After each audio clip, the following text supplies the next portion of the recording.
Hello and welcome. I'm glad you're here. Let's start. My name is Eleanor Mae Whitaker.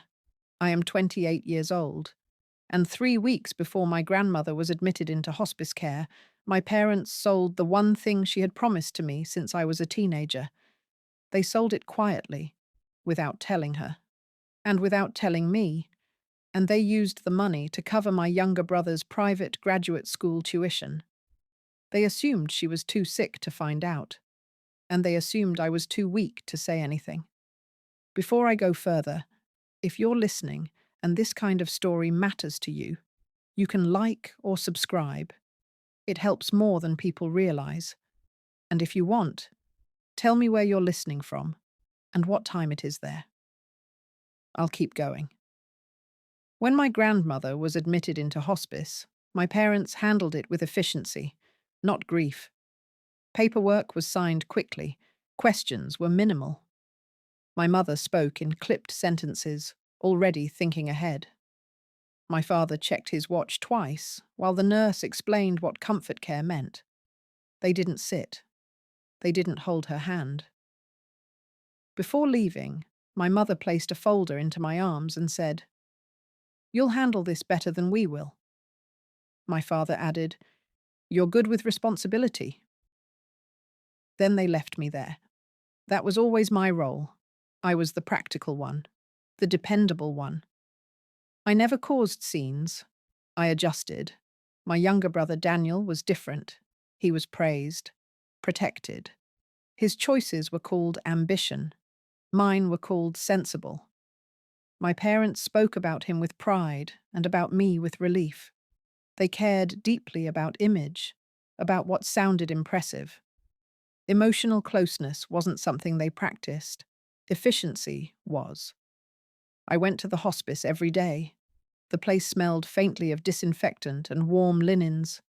The lighting stayed soft, even at noon, as if the building was always preparing for evening. I learned which nurse worked which shift.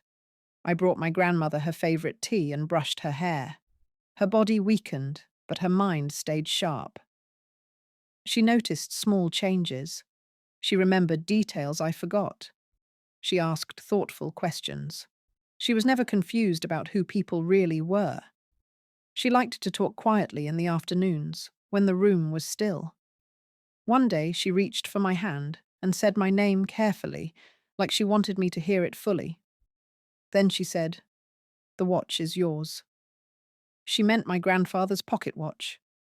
Gold, engraved, heavy in the hand. She had promised it to me years ago. She had told my parents. She had repeated it clearly. She looked at me and said, "Some people only learn lessons the hard way." I didn't ask what she meant. A week later, I went to my parents' house to collect clothes for her. I walked into the study, a room that hadn't changed in years.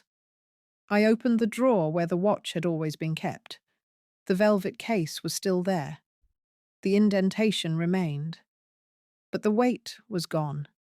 The drawer felt too empty. The room was silent in a way that felt deliberate. That night at dinner, I asked where it was. My mother didn't look up. My father said they sold it. He said the amount without hesitation, $42,000. He said Daniel needed it more. He said I was sentimental.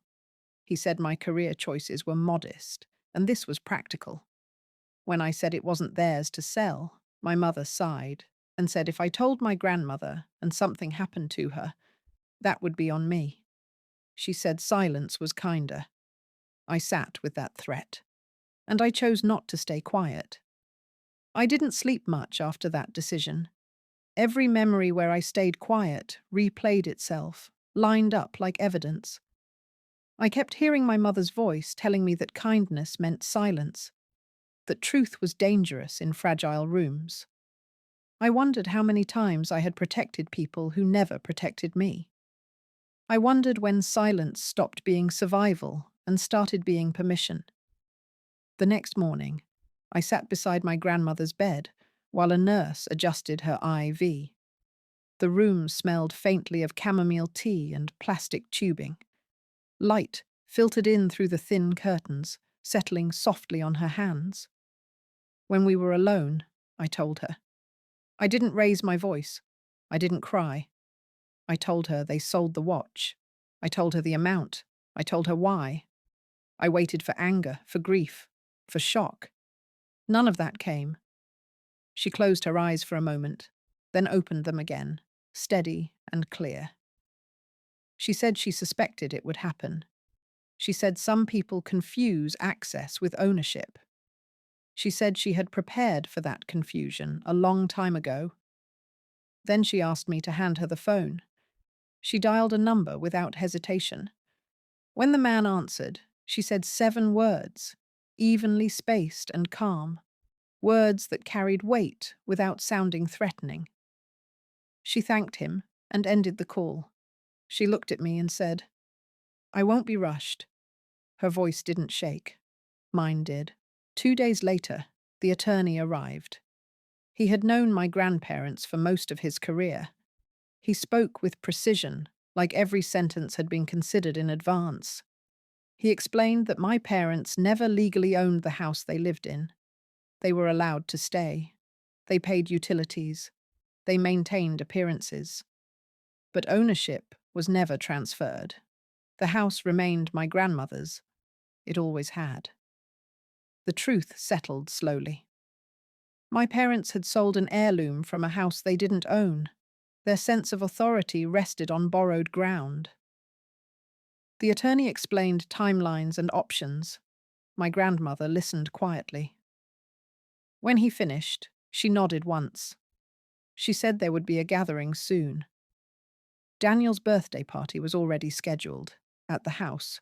Guests invited, friends, colleagues, neighbours, people who admired my parents' generosity and success. My grandmother said timing mattered. She said witnesses mattered. She said justice was not the same as revenge, and it didn't need anger to be effective. She turned to me then and took my hand. She told me I was not cruel. She told me I was not wrong.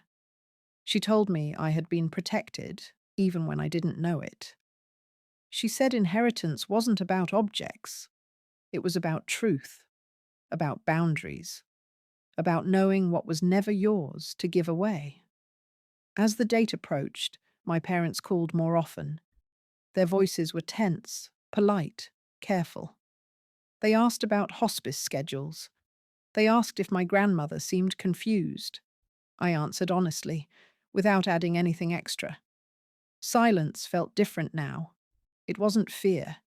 It was restraint. On the morning of the party, I helped my grandmother dress. She chose a simple blouse and asked for her favorite necklace. She looked calm, prepared. Outside, cars began to arrive. Laughter drifted in through open windows. Appearances were still intact. I stood beside her as the house filled, and I understood that what was coming wasn't destruction. It was correction. I thought about how often power hides behind politeness, how entitlement wears the mask of generosity. I thought about the watch, about my grandfather's hands winding it every morning, about promises that were never meant to be convenient. My grandmother squeezed my fingers, just once. A quiet signal. She wasn't angry. She wasn't sad. She was finished being underestimated. Voices gathered in the living room. Compliments floated through the air. My parents moved easily among their guests, confident in the space they believed was theirs. They smiled the way people do when they think the ground beneath them is solid. I stayed near my grandmother, feeling steady for the first time in years. The attorney arrived last, unnoticed at first. He stood patiently, waiting for the right moment. My grandmother nodded to him, subtle and certain. The room continued buzzing, unaware. I felt something settle in my chest, not fear, not excitement, but clarity. Whatever happened next, it wouldn't be loud. It would be undeniable.